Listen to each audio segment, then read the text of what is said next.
Hey friends!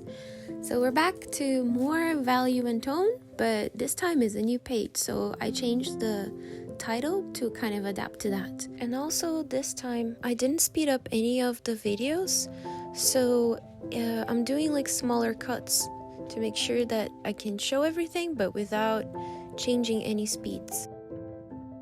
So the main difference in this group of exercises is that you're building tone with shorter strokes, covering larger areas easily. One is the usual parallel line exercise, but instead of one continuous line, you separate them in shorter strokes like columns and try to keep them nice and tidy. Two is the same as one but vertical, and the main point is trying to keep the spaces in between the columns even and tidy, so you don't get any variation when you look from afar. In these, what matters is how they look from a distance, so they look like one continuous tone. 3 is the same as 1 and 2, but in a 45-degree angle. And again, just make sure that your spaces in between the columns are clean and you don't overlap or leave wide gaps. 4 is the same as 1, but with a wiggly line. For 4, I thought it was easier to, instead of doing columns, doing like horizontal sections, but just making sure that the ends are tidy. I don't know why, but with the wiggly lines, that gave me a more even result. 5 is a series of vertical lines surrounding a scribble texture. I found it easier to just draw the texture first and then surround it with the vertical lines.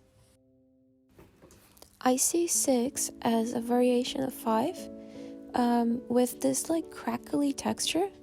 So it's the same process and the lines are horizontal instead of vertical.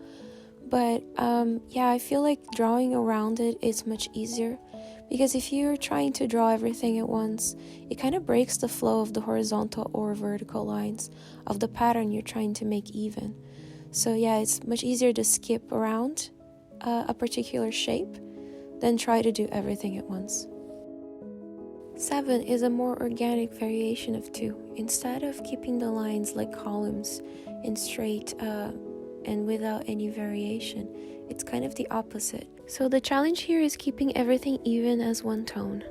8 is a similar approach to 7, but in a diagonal. So you can say it's kind of like an irregular version of 3.